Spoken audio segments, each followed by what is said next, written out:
أصاب الناس بالإسلام حين رأوا أن السلام وأن العدل مغزاه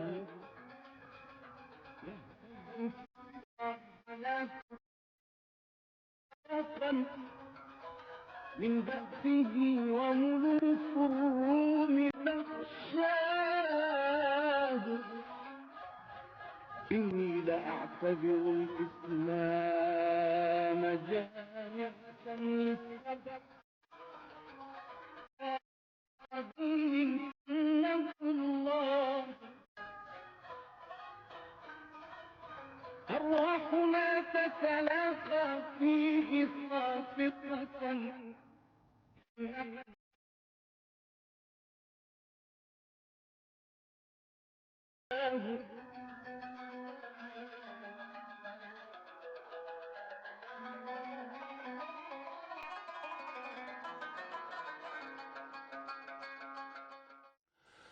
السلام عليكم ورحمة الله وبركاته. بسم الله الرحمن الرحيم. الحمد لله والصلاة والسلام على سيدنا رسول الله وعلى آله وصحبه ومن اهتدى بهداه. حلقة اليوم السادة المشاهدين عن الصيام والقرآن يشفعان لصاحبهما. امتن الله على هذه الأمة بفضيلتين كبيرتين عظيمتين، هي شهر رمضان الشهر الكريم، وأيضا من الله على الأمة في هذا الشهر بنزول القرآن الكريم. وهذين حدثين عظيمين في حياة المسلم. المسلم دستوره الذي يعرفه بربه ويقوم له حياته هو القرآن الكريم.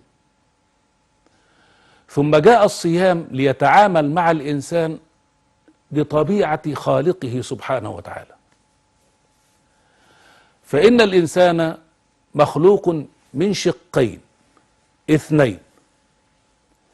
تعلم أيها الإنسان مما خلقت، لأن الله تبارك وتعالى قال: وفي أنفسكم أفلا تبصرون. طيب، هذه النفس التي خلقت منها ما هي نفسك؟ لا تدري عنها شيئا. وأيضا حينما جاء من يسأل حضرة النبي لإعجازه من بني يهود ويقولون له ويسألونه عن الروح، قال: إن شاء الله غدا أخبركم. فنزل الوحي بقول الله تبارك وتعالى: ويسألونك عن الروح قل الروح من أمر ربي وما أوتيتم من العلم إلا قليلا. يبقى بدن الإنسان كيانك مكون من شقين، شق يسمى الشق الأرضي والشق العلوي. خلق الله أبانا آدم من أديم الأرض، من التراب، وجعل من طين الأرض آدم عليه السلام، وظل مجدولا في طينته إلى ما شاء الله. ثم جاءه الشق العلوي ونفخ فيه من روحه. الروح دي حاجة ايه؟ شق علوي في بني الانسان. يبقى انت حضرتك مكون من ايه؟ من شقين، شق سفلي وشق علوي. الشق السفلي يحتاج منك الى ان تتغذى بالطعام والشراب لتحيا، والشق العلوي ايضا يحتاج منك الى غذاء يكون في رمضان، انك تجوع هذا البدن لترقى روحك ونفسك وتسمو إلى أعلى. ولذلك أنا بكلم إخوتي الصائمين دلوقتي، قل لي بالله عليك، أتجد هذه الخفة في غير رمضان؟ يعني لاقي نفسك كده وروحك حلوة وبدنك خفيف وحلو غير في رمضان؟ طيب، القرآن والصيام يشفعان للعبد. يقول القرآن: أي ربي منعته الليل أن ينام فشفعني فيه، فيشفعه الحق فيه. ويقول الصيام: أي ربي منعته الطعام والشراب والشهوة فشفعني فيه، فيشفعان. يمكن العبد يقول لك: طب ما يشفعان ولا ما يشفعان؟ ناس كده دلوقتي يعني ايه؟ يا مسكين، أنت يوم أن يقول الله تبارك وتعالى يوم نضع الموازين للناس بالقسط أن يوضع لك الميزان. قال حضرة النبي صلى الله عليه وسلم: من نوقش الحساب فقد هلك. اللي يتناقش بس في الحساب هيهلك. لكن الصيام والقرآن يشفعان لك. يا سلام، القرآن ممن كلام الله، والصيام فريضة الله، فهما يشفعان لك عند الله. إذن فما علي إلا أن أقبل على هذه الطاعة، وأن يعني لا أدع لحظة في عمري إلا وأنا أقرأ القرآن الكريم، وخاصة وأنا صائم. وهناك مقولة نصححها لمن لا يعلمها. اعتاد الناس أن يقولوا أن نوم الظالم عبادة. لا، هي صوابها أن يقول أو يقال نوم الصائم عبادة. نوم مين؟ نوم الصائم عبادة. يبقى الصيام بيشفع، لأن حضرتك وانت نايم الصيام ايه؟ أنت صائم. جئت من عملك متعبا فرقدت للقيلولة، ده الوقت ده اسمه ايه؟ وأنت صائم. فأنت في عبادة، لأنك وانت نايم ايه؟ وانت بتاكل ما بتشربش، أنت صايم برضه. إذا نوم الصائم عبادة. يبقى القرآن والصيام يشفعان للعبد، وشفاعتهما مقبولة عند الله تبارك وتعالى، لأن حديث النبي صلى الله عليه وسلم: فيشفعان. يقول الصيام: رب منعته الطعام والشراب فشفعني فيه، فيشفعه الله فيه. يقول القرآن: يا رب منعته الليل من قيام الليل وتهجد، صلاة التراويح وصلاة الايه. إن الناس ايه؟ ربما يصلي يوما ويهمل يوما آخر. لا، ده خد بالك، ده انا هقول لك على حاجة حلوة، خد بالك يا حبيبي. سيدنا النبي صلى الله عليه وسلم قال: من صام رمضان إيمانا واحتسابا غفر له ما تقدم من ذنبه. دي واحدة. طيب واحد حصل له ظرف وإيه وما صامش رمضان كامل، كالنساء لهم أعذارهم. المعذور مأجور. المعذور مأجور. يعني الأخت اللي هيحصل لها عذر شرعي وتفطر أيام دي بتأدي إيه؟ كأنها صائمة. تخيل، شوف صواب ربنا. طيب ده حاجة عظيمة. طيب ده وبس؟ من صام رمضان إيمانا واحتسابا غفر له ما تقدم من ذنبه. لا، خد بالك، استنى. حضرة سيدنا النبي صلى الله عليه وسلم قال: من قام رمضان إيمانا واحتسابا غفر له ما تقدم من ذنبه. يا سلام. يعني أنا لما أصلي صلاة التراويح دي اللي هي القيام، لما أصلي صلاة التراويح في المسجد مع الناس كده، ربنا يغفر لي ما تقدم من ذنبي. وتحافظ عليها، تحافظ عليها. خد بالك، ما تسيبش يوم، ما تفوتش يوم. والعزائم تكتر في رمضان ونعزم بعض. طب ماشي، طب ما نصلي. يعني احنا مع عزمنا بعض، خدنا الثواب والاجر. احنا ايه؟ اجر الصائم، افطار الصائم يعني. طب وماله؟ طب ما بعد كده ما نصلي ان شاء الله. نصلي في البيت يا سيدي، في المكان اللي احنا ايه؟ معزومين فيه. احدنا يؤمنا ونصلي ايه؟ صلاة الايه؟ التراويح. بلاش نبقى ايه؟ نجعلها في لهو، في تسالي، وفي امور لا تغني ولا تسمن من جوع. يعني لا نقطع الود ولا نجعل هذا الود ملهاة عن ايه؟ عن طاعة الرحمن في هذا الايه؟ الشهر الكريم. دي حاجة. طيب كده انتهى الموضوع؟ لا، حضرة سيدنا النبي بيقول لك ايه؟ من قام ليلة القدر ايمانا واحتسابا غفر له ما تقدم من ذنبه. الله الله، شفت الصواب قد ايه؟ من صام رمضان ايمانا واحتسابا غفر له ما تقدم من ذنبه.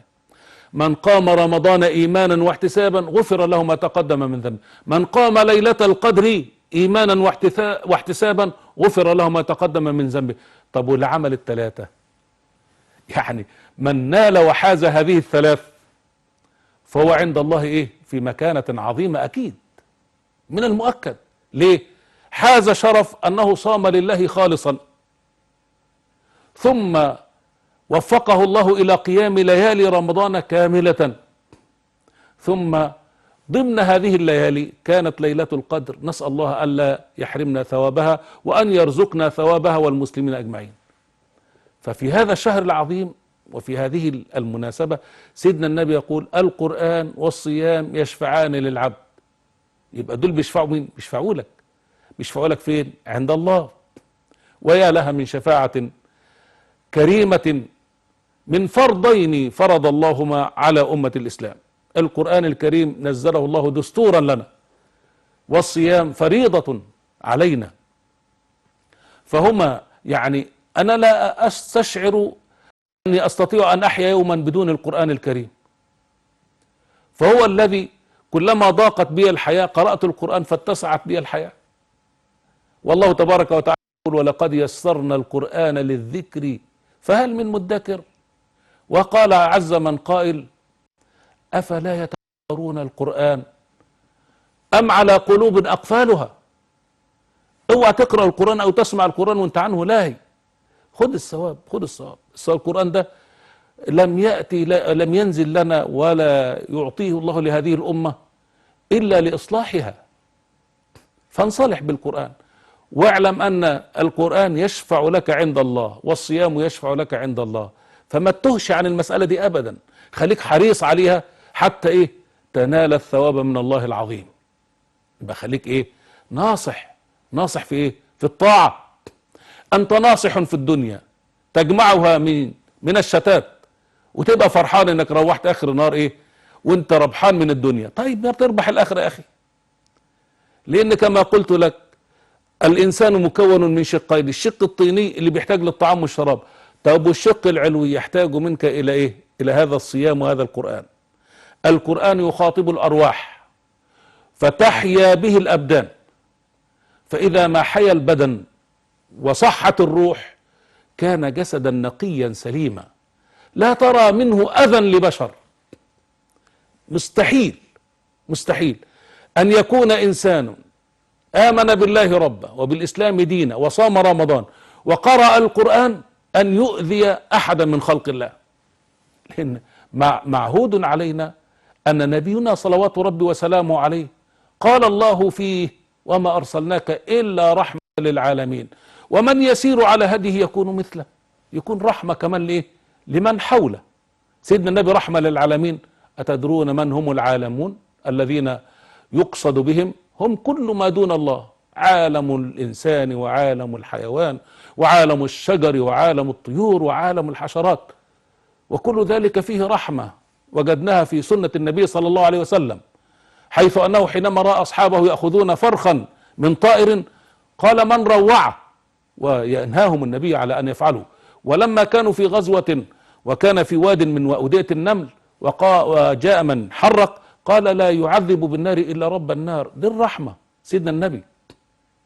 يا عباد الله، يا أيها المسلمون، أيها السادة المشاهدون، اعلموا أن رمضان هذا والقرآن هم رحمة لنا من رب العزة سبحانه وتعالى.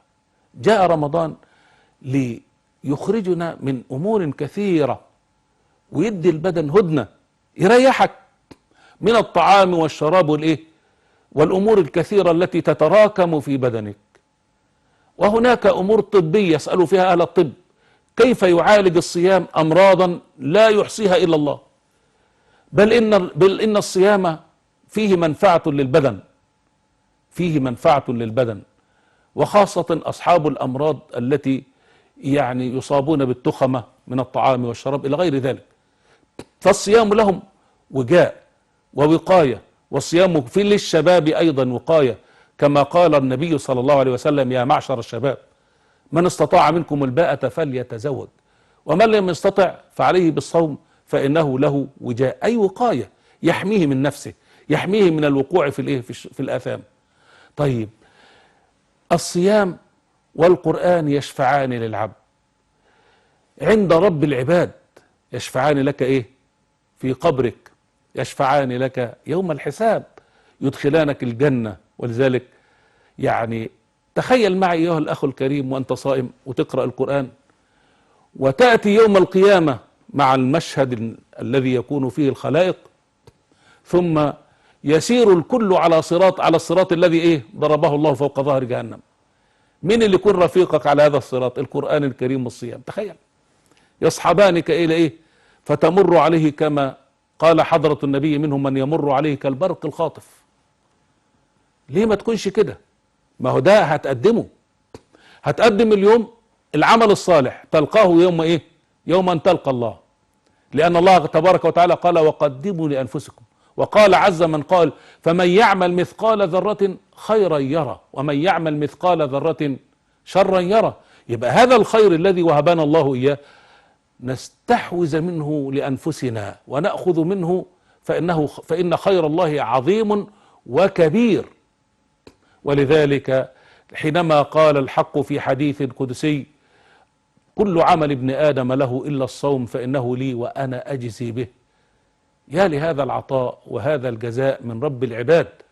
فعلينا أن نحرص على القرآن ليكون لنا شفيعا يوم الدين، وعلينا أن نحرص أيضا على الصيام، أن يكون صيامنا خالص ليكون لنا شفيعا، والقرآن والصيام يشفعان للعبد عند ربه. يا لها من مسألة عظيمة لو تداركها الصائم. انت صائم، ما تضيعش صيامك في كلام ايه لا يسمن ولا يغني من جوع. ما تضيعش صيامك في عبث ولا لهو ولا امر لا فائدة من ورائه. ان كنت في شغلك خلي شغلك ايه، وانت في العمل يبقى العمل ده ايه لله. انا رايح ادي شغلي، عملي، العمل المنوط بيا ااديه لله، حسبة لله. وبعدين ما انا هاخد عليه راتب، عشان ما تردش عليا انا برد على حضرتك اهو، ما انا باخد اجر اخر الشهر. ما هو الاجر ده نظير العمل، لكن اخلاصك فيه ده اللي هتاخد عليه اجر من الله. مش ربنا قال: واعبدوا الله مخلصين له الدين حنفاء؟ يعني لابد من الاخلاص في العباده، انك تكون عابد لله مخلصا لله تبارك وتعالى الواحد الايه القهار. يبقى احرص وانا صائم على ان يكون صيامي صوما حقيقيا لا يدخله الى لغط ولا شك ولا ريبه ابدا، وانما احرص من اول ان امسك من طلوع الفجر الى غروب الشمس واذان المغرب على الا اعصي الله في ذلك ابدا. فاذا ما كان الليل كان وجودي في المسجد مع الكرام من المسلمين ممن يصلون التراويح، ثم بعد ذلك هناك التهجد الى الفجر. وبعدين ما تتعبش يا سيدي، حضرتك انت تعبان في شهر رمضان بس، ده سيدنا النبي صلى الله عليه وسلم كان يفعل ذلك في عمره كله، مش في رمضان فقط، واخد بالك؟ وربنا قاله كده: وتهجد به نافلة لك عسى أن يبعثك ربك مقاما محمودا. ولما جاءت ستنا عائشة وقالت: يا رسول الله لما هذا الاجتهاد؟ كان يقوم الليل حتى تتفطر قدماه، كعوب رجليه تتشقق كده. فتقول له: يا رسول الله هون على نفسك، ألم يغفر الله لك ما تقدم من ذنبك وما تأخر؟ قال: بلى، ولكن يا عائشة أفلا أكون عبدا شكورا؟ شوف سيدنا النبي عايز ايه، يعني وصل لمرتبة ربنا غفر له ما تقدم من ذنبه وما تأخر، يقول لها ايه؟ أفلا أكون عبدا شكورا؟ فأنت وانت صائم دلوقتي وعمل تقرأ القرآن اوعى تقول لنا ايه أنا حزت حسنات كتير، أنا عملت. لا، طب سيدنا النبي وحضرة سيدنا النبي أخذ من الحسنات كم؟ وغفر الله له ما تقدم من ذنبه وما تأخر، ونحن كلنا ذنوب وأثام. فعلينا إيه؟ أن نحرص أن يكون الصيام والقرآن شفيعان لنا عند الرحمن، ثم بهما ننال الشفاعة العظمى من حضرة النبي صلى الله عليه وسلم. يبقى المسلم الصائم وهو في صيامه يعني أحرص أن أقدم الخير، وأنا صايم أشوف الناس لو أنا ماشي واحد محتاج مني نظري أن أساعده به، واحد في خطر هيجي عليه، لا أكون حريص، أكون إيه له نظرا لها. وواحد ماشي ومش سامع سيارة جاءت، لا أكون له سمعه. يبقى المسلم يكون للمسلم هكذا، واخد بالك؟ يبقى احنا ايه في صيامنا ده نتعلم التعاون الرشيد والمساعدة الحكيمة من المسلم لأخيه المسلم. يبقى ايه الذي قال فيه حضرة النبي صلى الله عليه وسلم: المسلم للمسلم كالبنيان. وشبك النبي صلى الله عليه وسلم أصابعه وقال صلوات ربي وسلامه عليه: مثل المسلمين في توادهم وتراحمهم كمثل الجسد إذا اشتكى منه عضو تداعى له سائر الجسد بالسهر والحمى. فكونوا كذلك عباد الله، واعلموا أن الصيام فرصة ربما نعيش هذا الشهر الذي بلغنا الله إياه. فكان هدي الصحابة رضوان الله عليهم أنهم يظلون 6 أشهر يدعون الله اللهم بلغنا رمضان. فإذا انقضى رمضان وجاء رمضان وانقضى، ظلوا 6 أشهر بعده يقولون اللهم تقبل منا صيام رمضان. يبقى اخلص النية لله تبارك وتعالى وإيه، وتمنى أن يكون الله قد قبل صيامك، وكن حريص على أن يقبل الله الصيام. ليه؟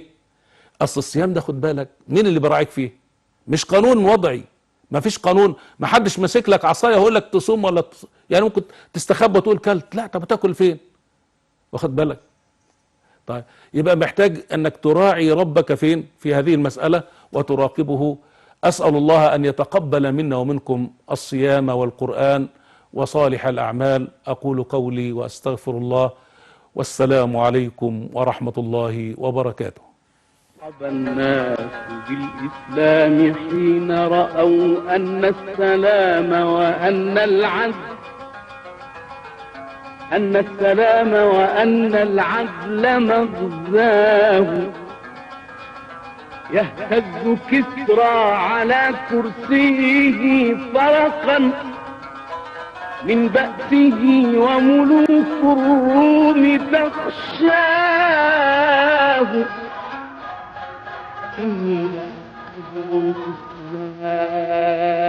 جامعة للسبع لا محض دين سنه الله. أرواحنا تتلاقى فيه خافقة